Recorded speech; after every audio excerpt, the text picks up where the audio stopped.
Introduction عن Application Lifecycle Management Interface أو How to use. بعد ما بتفتح اللينك المفروض إن هو provided by ال ALM Administrator to open ALM Client. هنلاقي إن الانترفيس موجود فيه إن أنت تenter اليوزر نيم، المفروض إن هو provided by your organization. For example أنا هلوجن بيوزر اسمه admin وهكتب الباسورد بتاع اليوزر بتاعي.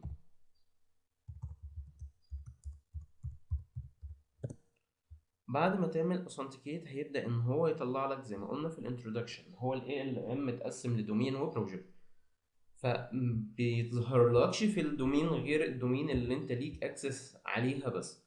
فور اكزامبل لو انت ليك اكسس على وان دومين مش هيظهر لك اكتر من الدومين، حتى لو ال ALM عليه اكتر من دومين، فانت بيظهر لك الدومين اللي انت ليك بيرميشن عليها بس. فبتختار الدومين بيبدأ ان هو يطلع لك فلتر للبروجكتس الموجودة على الدومين ده بس. فاحنا مثلا هختار اللي هو الديفولت دومين وهختار ديمو بروجكت واقول له لوجن.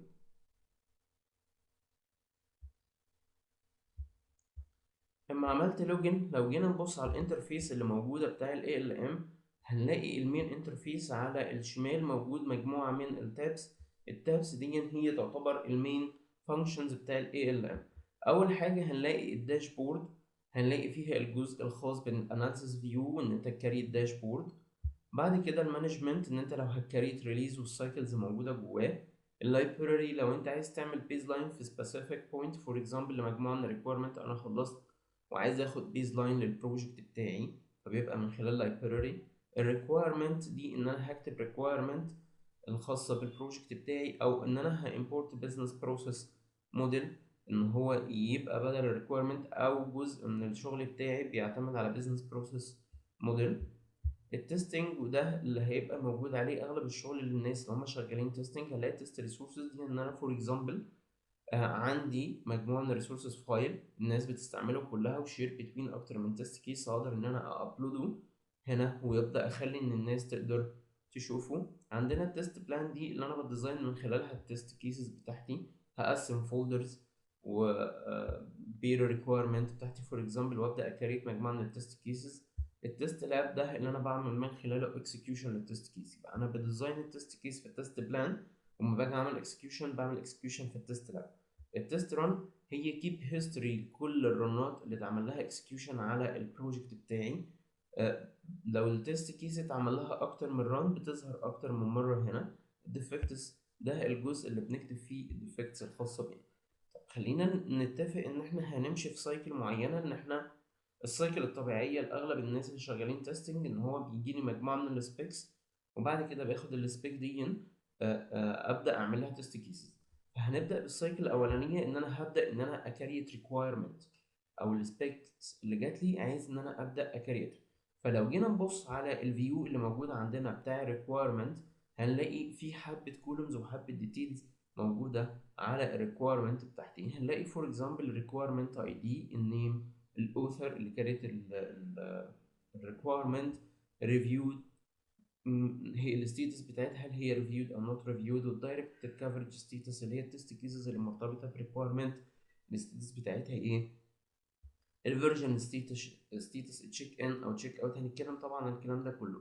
والكولومز دي كلها كاستمايز، يعني انا اقدر اشيل كولومز، لو انا عايز اشيل كولوم من الكولومز اقدر اشيله واقدر اضيف حاجه من الكولومز اللي موجوده. فور اكزامبل هضيف البريوريتي، ولو عايز هموفها اب مثلا بعد النيم يبقى requirement name requirement ID النيم properties. هنلاقيه ضاف لي البروبرتيز فيلد الخاص بالريكويرمنت بتاعتي. الريكويرمنت لو جينا نتكلم ان انا دلوقتي مثلا عندي مجموعه من الريكويرمنت ريليتد سبيسيفيك فيتشر، فانا محتاج ان انا اعمل جروبنج لمجموعه الريكويرمنت دول ان هم يبقوا مع بعض في وان فولدر. فاقدر ان انا اكريت فولدر والفولدر بياخد اي دي يونيك اي دي، وجواها ابدا احط مجموعه الريكويرمنت اللي هي ريليتد لبعضها. اول حاجه مثلا هكريت نيو ريكويرمنت، اقول requirement dash 001.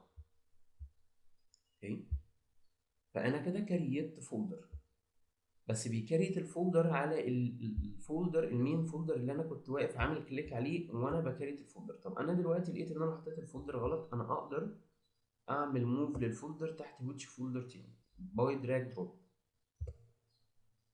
هنلاقي ان احنا اتحط عندنا هنا شكل لوك اخضر.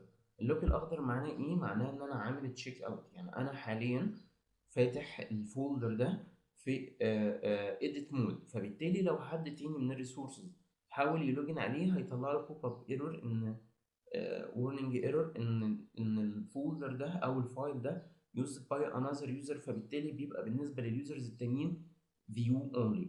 بس فيو ما بيشوفش الابديتس اللي انا حاليا شغال فيها، هو بيشوف قبل ما انا اعمل تشيك اوت. فتشيك اوت معناها ان انا فاتح الحاجه دي ان edit مود، فبالتالي محدش تاني يقدر ان هو يأكسسها.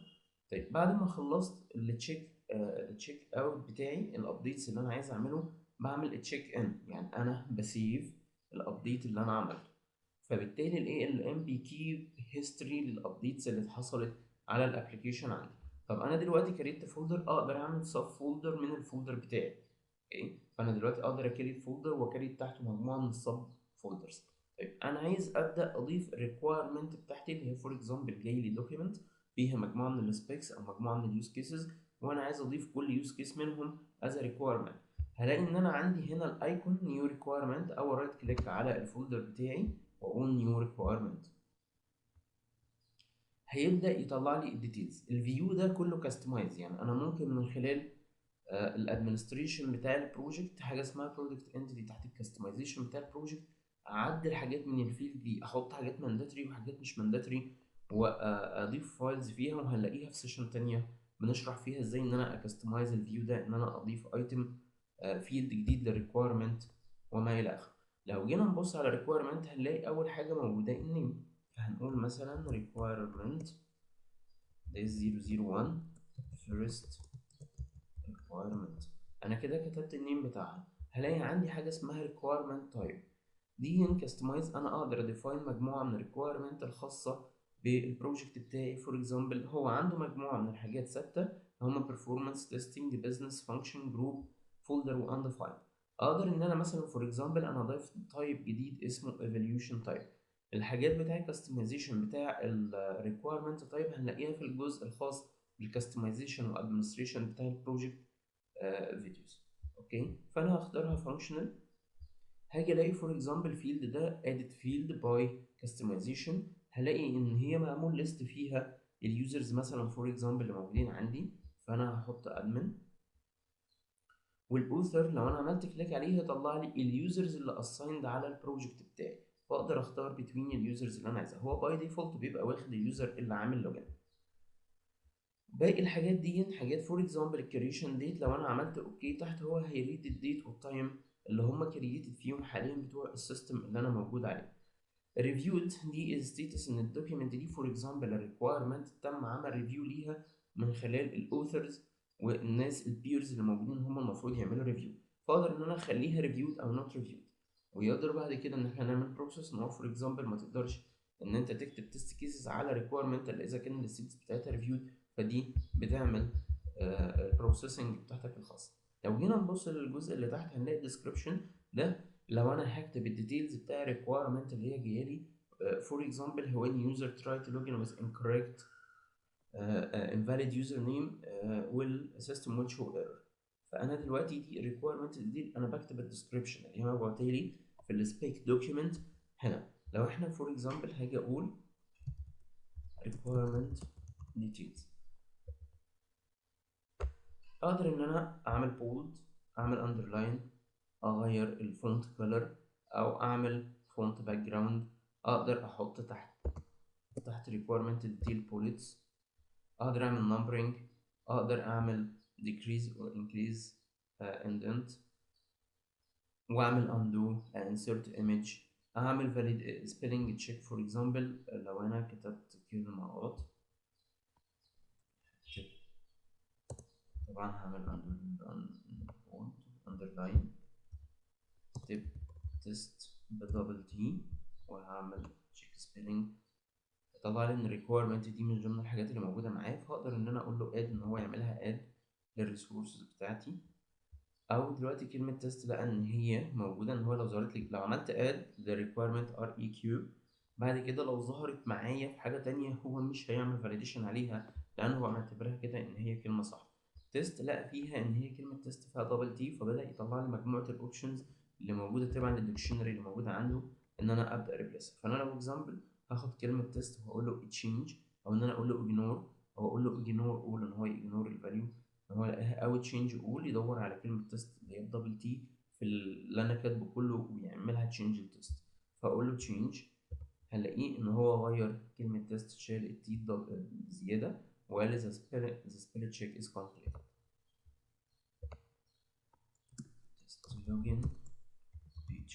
طب انا دلوقتي لو عندي تكست كبير وبالنسبه لي الديسكريبشن دي مش كبيره ومش هقدر ان انا افاليد فيها كل الديتيلز بتاعتي، ممكن اروح على ريتش تكست، فبالتالي بيطلع لي شكل الوورد باد ان انا ابدا ان انا اكتب وكستمايز الديتيلز اللي انا عايزها.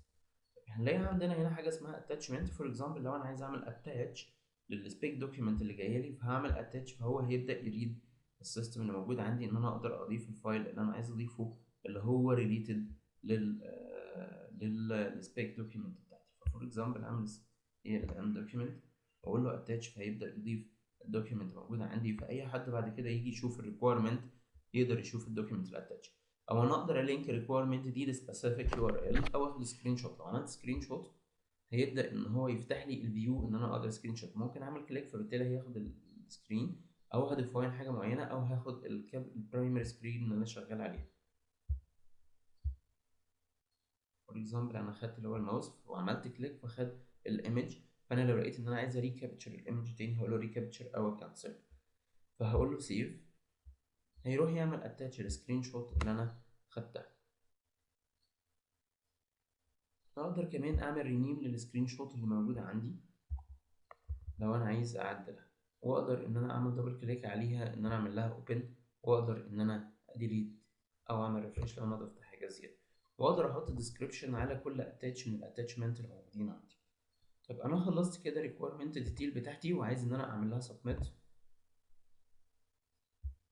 بيعمل سبميت ويسيب الويندو مفتوحه على اساس ان انا اقدر ان انا اضيف حاجه تانية. طيب الجزء بتاع السبيلنج تشيك هلاقي ان انا عندي مجموعه من الاوبشن ان هو فور اكزامبل يجنور الوورد الابر كيس، يجنور الوردز اللي contain number، ان هو يجنور المارك اب اللانجوج فور اكس ام ال او اتش تي ام ال، يجنور انترنت ادرس والبرومبت ريبيتد وورد ان هو لو وورد موجود اكتر من مره.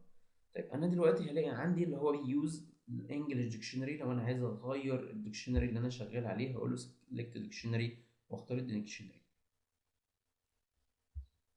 او اقدر ان انا اضيف ديكشنري جديد. طيب انا دلوقتي لو يوزر عندي حبه من الوردز اللي هي ريليتد لماي بزنس ومش عايزه كل مره يطلع لي ايرور عليها، فاقدر ان انا اعمل ديكشنري خاص بيا. هاجي اقول له هختار يوزر ديكشنري واقول له ديكشنريز، وهلاقي ان انا اقدر اعمل نيو ديكشنري خاص بيا او ديكشنري موجود اعمل له اديت وابدا اضيف فيه مجموعه من الريكويرمنت. فور اكزامبل كلمه ريكويرمنت اللي احنا قلنا له اد واحنا بنفاليديت ريكويرمنت هو راح ضافها في اليوزر ديكشنري، فانا اقدر اشيل فور اكزامبل الكلمات اللي انا بعد كده مبقتش محتاجها او شايف ان هي اتكتبت غلط واقول له اوكي. اوكي انا خلصت السبميت بتاعي. طب انا لو عايز حبه ديتيلز عن الويندو اللي انا موجود فيه هلاقي باتون هيلب موجود دايما معايا، لو عملت كليك عليه هيجيب لي هيلب على البيج اللي انا واقف عليها حاليا، يعني هو جاب لنا الهيلب على النيو ريكويرمنت دايلوج بوكس. طيب نشوف الديتيلز بتاع الريكويرمنت. لو وانا واقف على الريكويرمنت بتاعتي لو عملت كليك هو اداني يونيك اي دي جديد وحط الاتاتشمنت اللي موجوده عليها، هنلاقي ان هو مورالي مجموعه الاتاتشمنت. لو انا عملت كليك على الاكليبس باتون ده بيطلع لي الاتاتش ريكويرمنت، فممكن اقول له اوبن اتاتشمنت ديتيل وهقف على الريكويرمنت واعمل رينيم ليها. عملت F2 ان انا هبدا اديت فيها ان انا اغير النيم بتاعها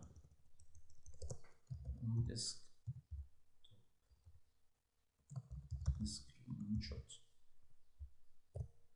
فهو غير النيم بتاع السكرين شوت اللي انا عملتها، واقدر اعمل لها سيف از او ابلود فايل معين او اعمل لها اوبن ان انا اقدر اشوفها. لو عايز الانفو على السيستم اللي انا موجود عليه لو عملت كليك على انفو يطلع لي الديتيل بتاع الماشين اللي انا موجود عليه.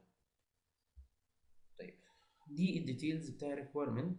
لو عملنا اوكي وعوزت افتح الديتيل ويندو هلاقي عندي هنا باتون ان هو يفتح لي الديتيل بتاع الريكويرمنت اللي موجوده عندي اللي انا واقف عليها حاليا، ولو عملت كليك على اللينك الاي دي اللي موجود للريكويرمنت هيفتح لي الديتيل ويندو.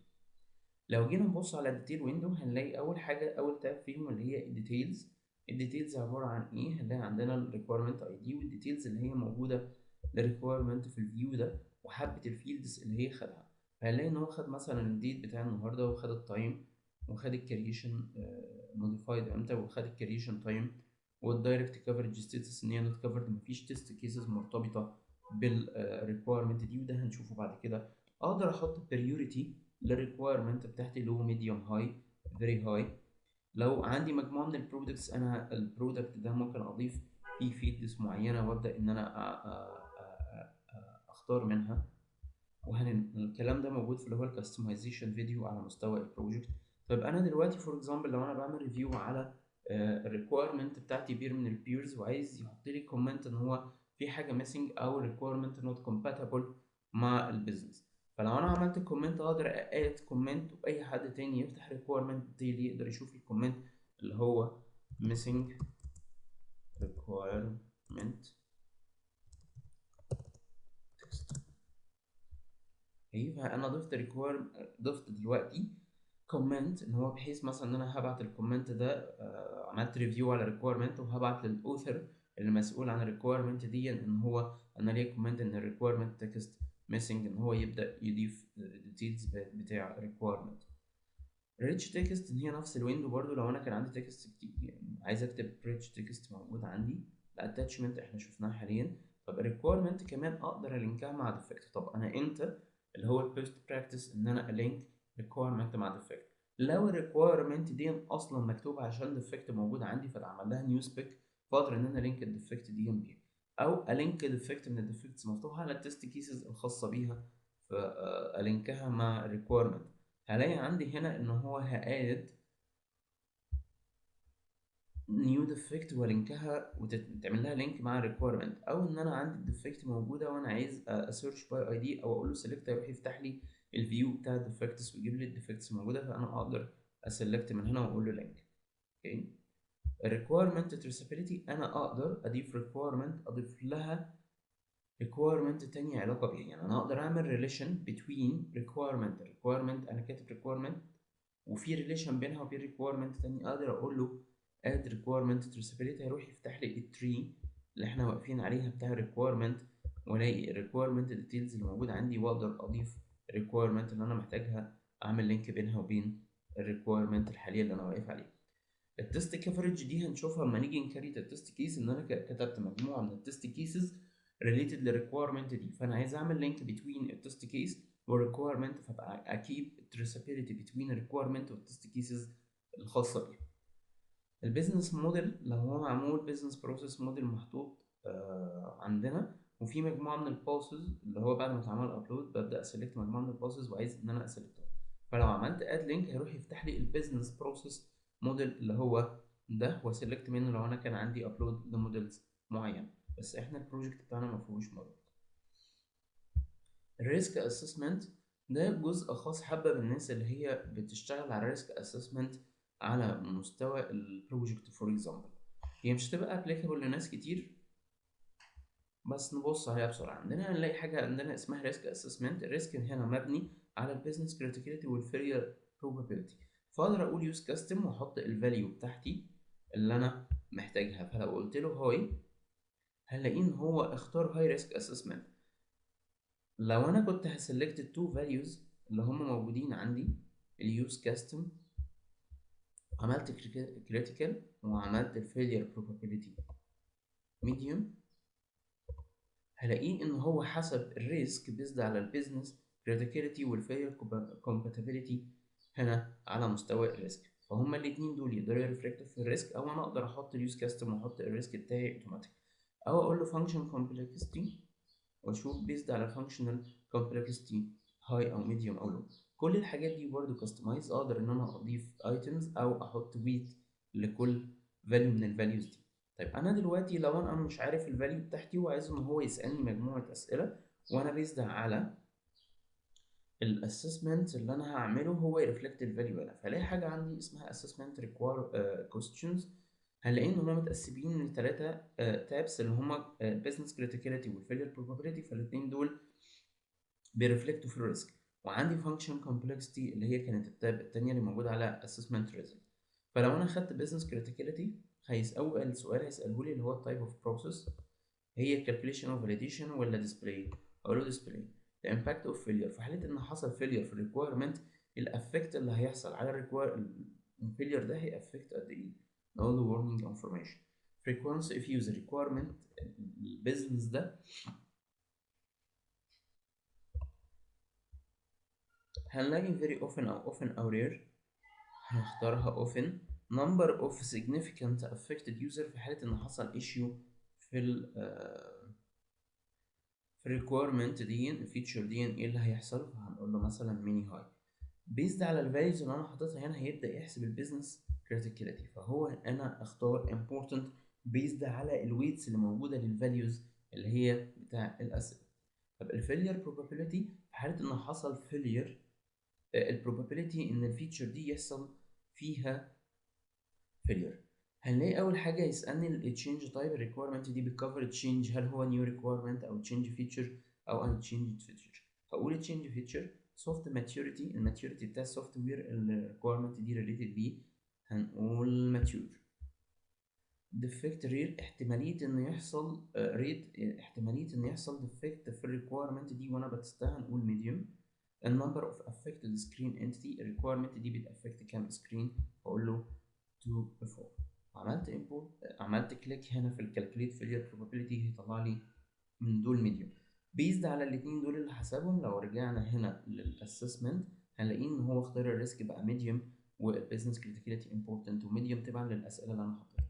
فلو رحنا نكمل باقي الاسئله هنلاقي عندنا function complexity، number of logical process step، process اللي الريكويرمنت دي بتكفرها، اقول له more than 3.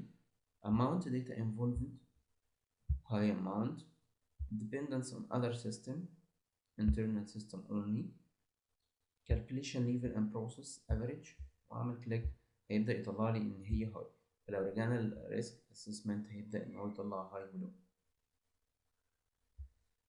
الهيستوري بيبدا ان هو يجيب الهيستوري للابديت اللي انا عملته، وده هنتكلم بعد ما نعمل تشيك ان وتشيك اوت اكتر من مره الريكويرمنت، ونبدا نشوف الفيتشرز دي بتساعدنا في ايه. هقول له اوكي، انا دلوقتي فور اكزامبل خلصت الابديت الخاص بيا على مستوى الريكويرمنت. اوكي، فانا خلصت خلاص الريكويرمنت، فانا عايز اسيف الابديت اللي انا عملته. ممكن اجي هنا وانا واقف اعمل تشيك ان، فبالتالي هو يتشيك ان الايتم اللي انا واقف عليه اللي هو ريكويرمنت ديتيل، وهيسيب الفولدر لسه ما زال تشيك اوت. فانا هكتب مثلا الكومنت اللي كنت عامل الابديت ده، هقول له create new requirement. هقول له اوكي، اقدر ان انا اجيب حتى بعد ما اكتب الكومنت بتاعي ان هي ستيل تشيك اوت، ان انا لسه عندي حبه بروسيس هبدا اشتغل فيه. فهقول له اوكي، هو كده عمل تشيك ان لدي بس. فانا بعد فتره عاوز ابديت تاني في الريكويرمنت، فهجيب الديتيلز بتاعتها، وهغير فور اكزامبل الكرييشن ديت اخليه 16، وهقول له اوكي، وهعمل تشيك ان تاني. لو جينا هنا فتحنا الديتيل قبل ما اعمل تشيك ان وبصيت على الهيستوري، هلاقي ان هو عامل هنا ارو، اللي هو الارو اللي موجود ده بيقول ان الفيرجن اللي موجوده حاليا دي فيرجن 2 من ريكويرمنت، وستيل معمول لها تشيك اوت. اوكي، فانا اقدر اسلكتها واقول له فيو ان انا اشوف الديتيل بتاع الريكويرمنت دي، او ان انا اعمل تشيك اوت هنرجع ليها دي تاني. فهنعمل تشيك ان، اقول له اوكي. طيب انا دلوقتي المفروض بقى عندي تو فيرجن من الريكويرمنت، فيرجن الاولاني واخد الديت اللي هو 17/6، والريكويرمنت دي انا جيت عدلت في الكريشن ديت بقت 16/6. فانا عايز اشوف فور اكزامبل الديفرنت بتوين التو فيرجن من الريكويرمنت. فانا لو رحت على الريكويرمنت هلاقي ان انا عندي الفيرجنز اللي موجوده عندي من الريكويرمنت. انا هقدر اسلكت فور اكزامبل الفيرجن، ما اقدرش كومبير اكتر من تو فيرجن. يعني انا سيلكت تو فيرجن واقول له كومبير. اوكي، هنختار دي ودي ونقول له compare. هيبدأ ان هو يطلع لي الديتيلز بتاعت الريكويرمنت بتاعتي، ويطلع لي ايه اللي حصل. فهنلاقيه هنا على الكرييشن ديت ممارك التشينج ان هو موديفايد، ومارك الايتم اللي هو موجود مش كل الفيلدز بيقدر ان هو يكمبير عليها، هنلاقي ايتمز معينه اللي هو بيكمبير عليها بس، اللي هم اللي موجودين دول. في حاجات الادمن يقدر ان هو يخليه يكيب الهيستوري بتاعها، او يقدر يشيل الكيب ابديتنج هيستوري فروم ريكواير فروم كاستمايزيشن بتاع البروجكت. فهنلاقيه ان هو الفرق بين الاتنين دول ان الديت مختلف. طب انا دلوقتي فور اكزامبل بعد ما عملت الابديت جالي تعديله في الريكويرمنت وعاوزت ارجع الفيرجن القديمه من الريكويرمنت بتاعتي. الكلام ده بيزد على حته الكيب هيستوري والبيز لاين ده. الفيرجننج اللي موجوده على 3 كومبوننت في الاي ال ام: الريكويرمنت، التست كيسز، التست ريسورسز. 3 ايتمز دول بس اللي الاي ال ام بيسبورت الفيرجننج عليهم. ان هو لو انت عملت ابديت يجيب فيرجن، كل ما تعمل تشيك اوت وتشيك ان يعتبرها نيو فيرجن ويبدا يابديت. فور اكزامبل انا عايز اجيب الفيرجن القديمه اللي هو كان فيها الديت 17/6 ان هي تبقى الليتست. هو دلوقتي عايز ارجع للفاليو القديمه بتاعتها، فهقول له تشيك اوت، فهيجيب هو بيسالني دلوقتي بيقول انت هتاخد اولد فيرجن ان هي هتبقى كانها الليتست، فقلت له يس. هيبدا ان هو يكوبي من الفيرجن القديمه ويعتبرها الليتست فيرجن از فيرجن 4، ويبدا ان هو يابديت فيها. لو قلت له يس هنلاقي ان في، ممكن اقول له اوكي وبعد كده وانا بتشيك اوت اعمل كومنت، هنلاقيه حط الارو جنب فيرجن 2 ان هي دي اللي هيتعمل فيها ابديت، ودي الفيرجن 4 ما بيحطش الاي دي بتاع الفيرجن الا بعد ما اعمل تشيك اوت.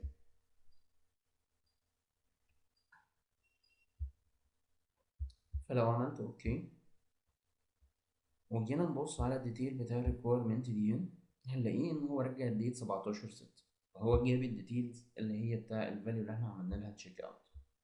اقول له اوكي.